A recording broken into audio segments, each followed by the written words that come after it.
I know it's weird to hear my voice again because I don't really do a commentary in a lot of these videos, but I'm doing one on this one just so I could give you guys a little bit of background. Basically, I've seen a lot of YouTubers, a lot of art YouTubers, do the mouse challenge. And as you can see, a lot of them are inexperienced with using the mouse, and I can't say the same thing. I went most of my drawing life using not a tablet because we didn't have the money for a tablet. Tablets are so expensive.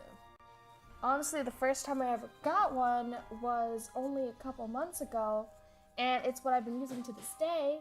And so before that, when I started my YouTube channel, I was actually still using my mouse, but it wasn't like how some artists use the mouse. What I did was I would go into Jacksepticeye and I would use the line work layer, and what you could do was you could use the certain pen, the pen tool.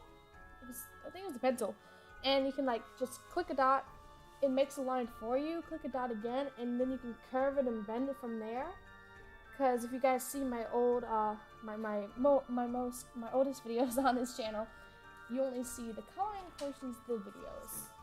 And the reason behind this being is I honestly thought the actual line art of it was really boring, because what I would do is I would draw them on paper first, and then I would take them onto the computer. I would either scan them.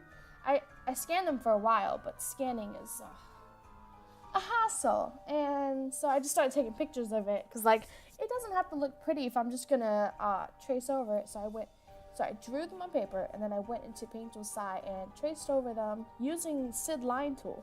So it was still my art, just done in a different manner. And so I never used my mouse, and not to mention, this isn't my computer, this is my dad's computer. So the mouse is different. It's a lot more free-flowing and harder to use. So it doesn't work as good as some mouses. So you can see a lot of my like wonky lines and stuff. But I actually am really proud of this, because I liked how the end look of it actually kind of looks. Because the whole squiggly lines kind of actually gives it like more feeling. Like the sketch doesn't look like too much, but like you can see how the line art, despite the weird wiggly lines from the mouse being unstable, actually makes it come together looking like it's a stylized thing. And I actually kind of like how it kind of looks like that. Of course, I'm not gonna do that much because I had such bad hand cramps after doing this, but it was just really interesting how it actually came together, and how I didn't have to use the technique that I always did before I had my tablet, and instead I just went straight mouse. And it was just really interesting to try it out.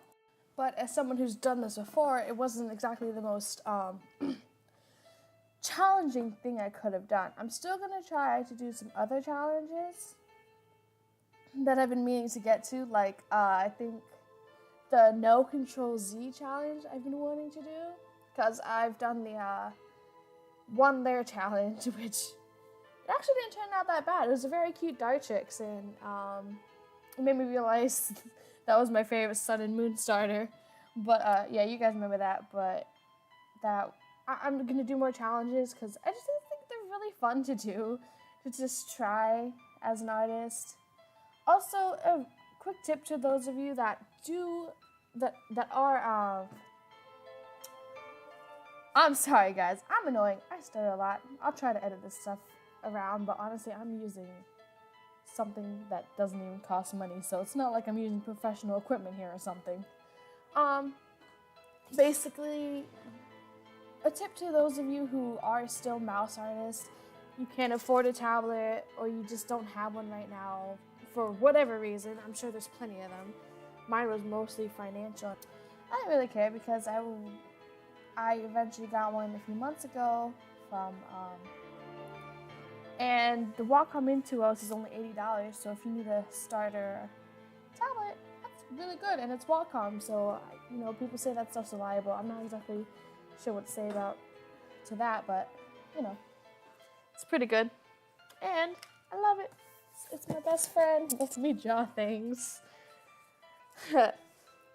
Anyways, my actual tip was to be like, honestly, if you do mouse art, just be careful, listen to what your hands say, because while doing this, I had so many hand cramps. Hand cramps. I meant hand cramps, but I mean... Hey guys, my hand was cramping the whole time. Oh, what a shitty thing to happen. Okay guys, I'm just gonna go jump off a cliff or something. I'm so sorry you guys have to deal with that. My humor is terrible. It's not even that funny. Anywho, how? Seriously, listen to your wrist. There are actual consequences to you not listening to them because that stuff is dangerous. Anyways, I'm going to talk to you about the actual speed paint itself. Basically, I just ended up drawing Jack and he's just eating a cookie. Num num num num. Because Jack loves cookies. What I did a lot of was, when I did the coloring, I kind of cheated and used the bucket tool to fill in what I couldn't like use the mouse to do, because I was really, that would have killed me. I would have given up like halfway through. But here I am. When I did the shading, I kind of just like, I put everything onto one layer and then I just went over that.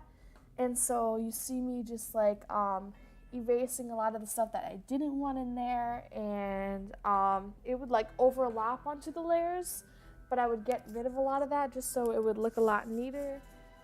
And I'm sure there are ways, some people use like one coloring for all the shading, but I don't really do that.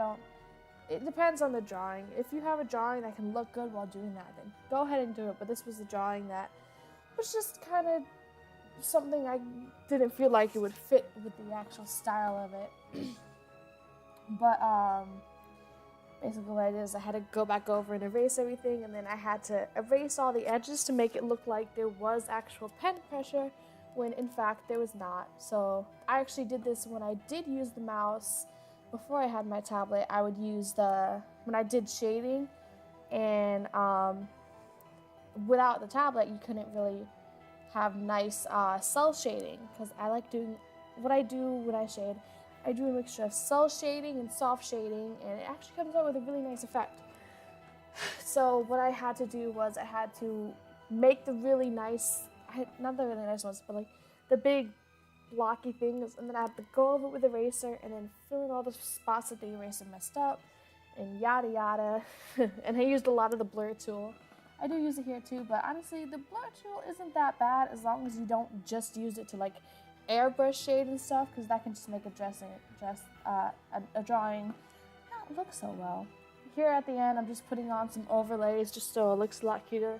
I do that with all my drawings. I put on overlays and screens because it just makes it look a lot cuter. It gives it more life and emotion to it. It just makes it pop a lot more. And with the background, I kind of just sat there for a while, putting down all those individual dots. I could have just used the edit, copy, and paste with a bunch of them, but I was like, you know what? I'm just gonna individually do all of these because I'm a dummy. Whatever. I wrote cookies. I totally forgot I wrote that. But I didn't bother to mess with those lines, so I was like, it looks fine. I'm tired because my hand was dead by the end of this. But overall, I'm really glad that I did this. It was really fun to draw. And I hope you guys like this. And I hope you guys like these voice videos by me. If you want more, make sure to leave a like. And Tenebray Tempest is out. Love you guys.